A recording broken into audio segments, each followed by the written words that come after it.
So let's get underway with our first speaker. Our first speaker this morning, again, comes to us all the way from Montreal. We've heard a little bit about her already. She is a life strategist.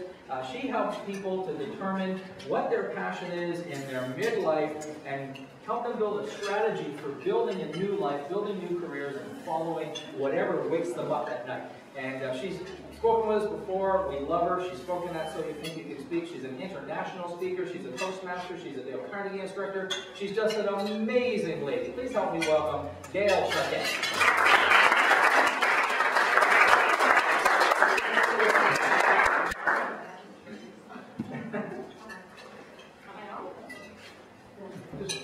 Turn her on.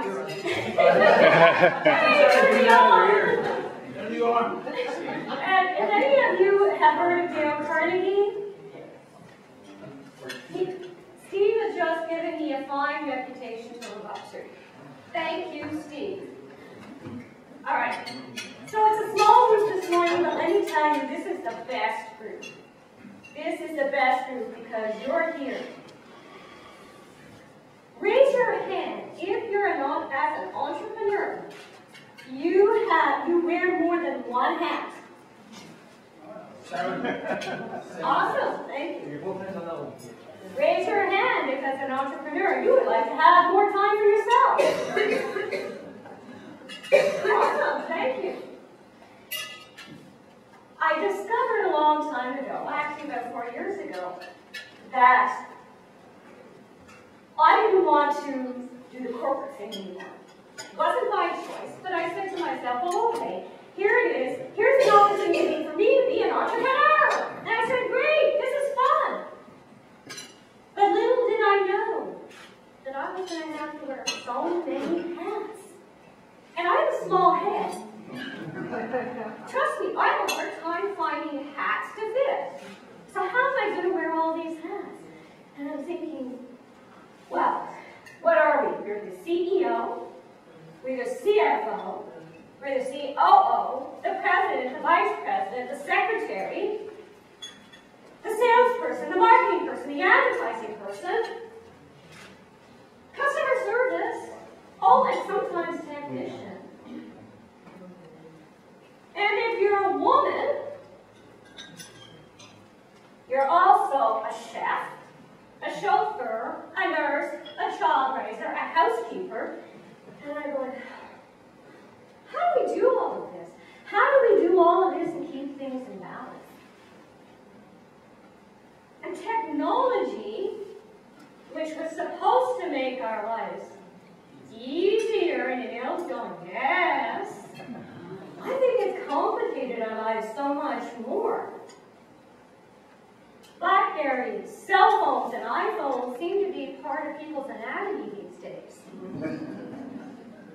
Or it's like that security blanket. Some people can't let it go, and it's like that. It's an added security blanket. Remember as a little kid, some of us had a security blanket. We kept it to us because it was so fun, and it just made us feel good. And that's what happens sometimes with these things, computers, and it was really pointed out to me how we're attached to these things. I was doing a workshop last Wednesday, at a company. We were invited to give this customer service workshop. Actually, it's customer service, but they really want communication. They had asked us to be there, and when I got in the room, there were 45 people in the room, and I said, okay, would you please make sure the cell phones are off? And they're going to say, oh, yeah, they're already off. Great, thank you. Sitting in the back of the room was the CEO, the president, and the vice president. And throughout, thank you, yes, throughout the 2 hours, they were texting. One of them ran out of the room to take his phone several times. And I'm going, first of all, this is rude. Second of all, you're the leaders of the organization, and what are you showing your employees?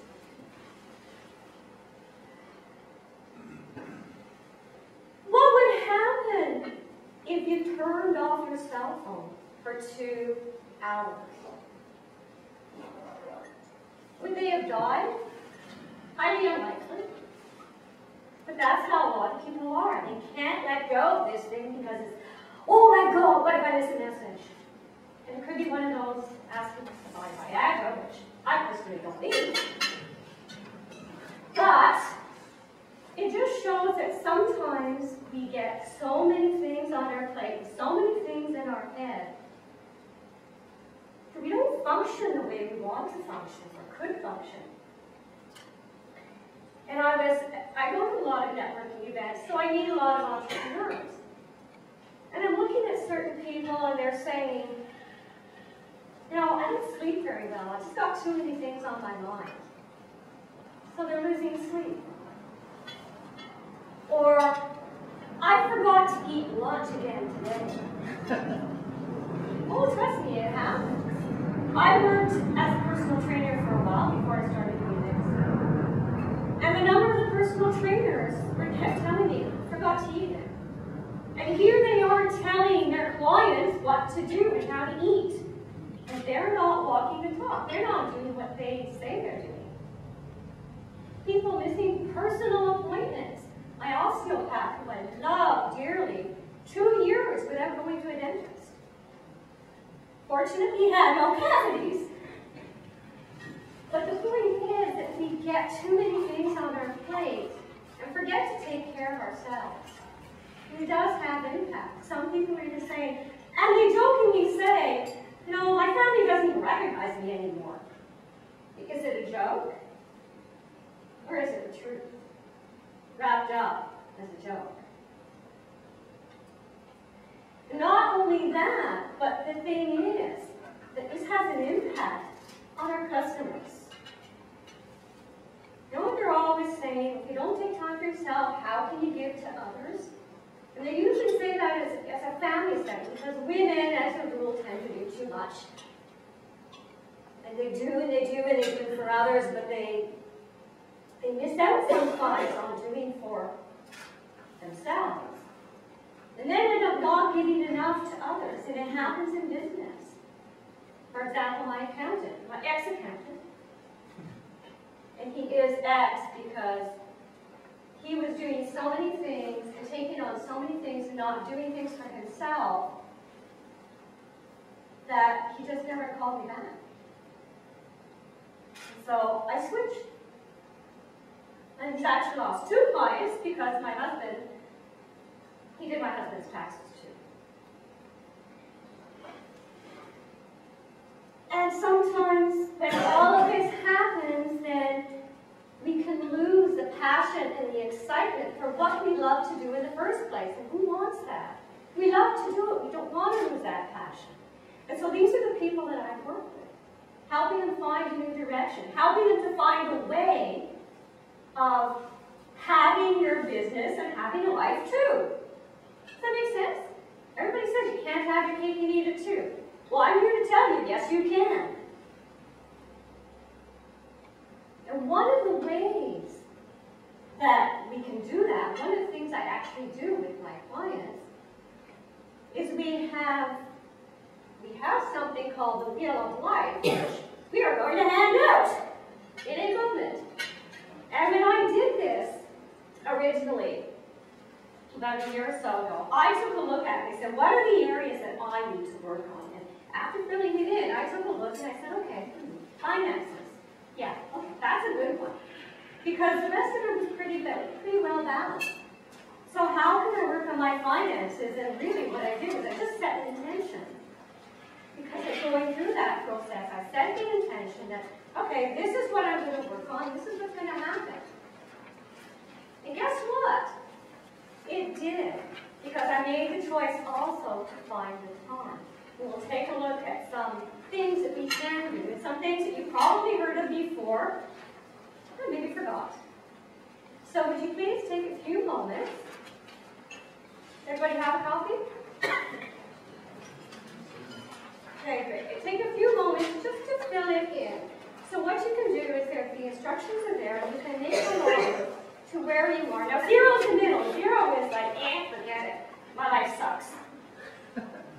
5 is somewhere in the middle. We're okay. And 10 is, woo, awesome. So please take a few moments to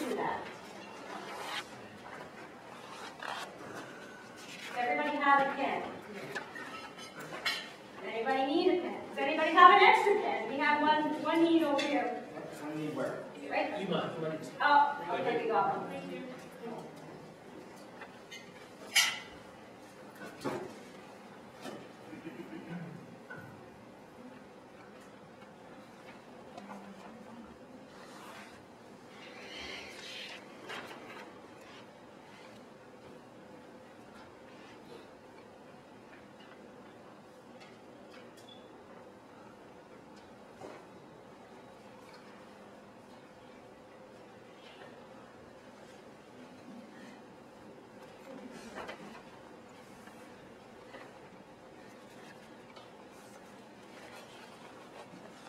By the way, you can't fill it in for anybody else. Just in case.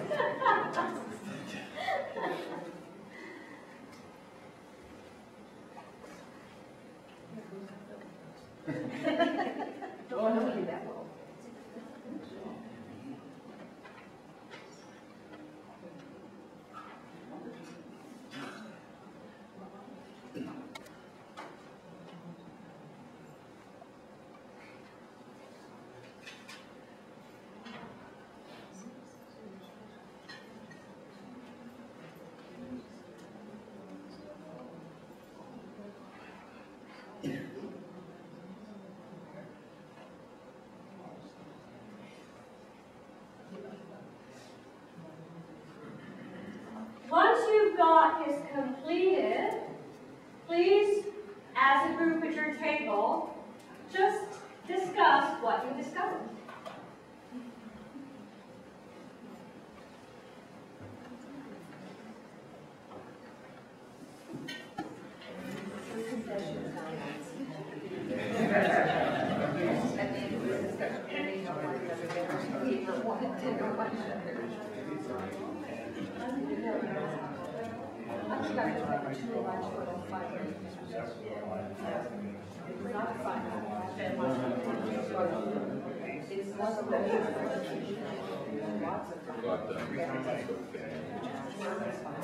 It's always the graphic.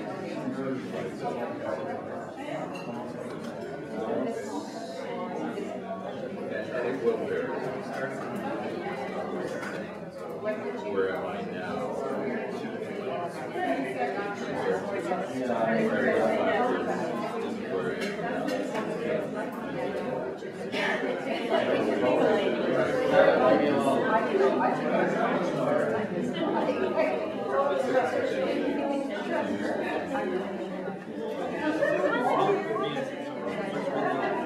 But it also says there's a couple there really.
So just take another minute to wrap up, please.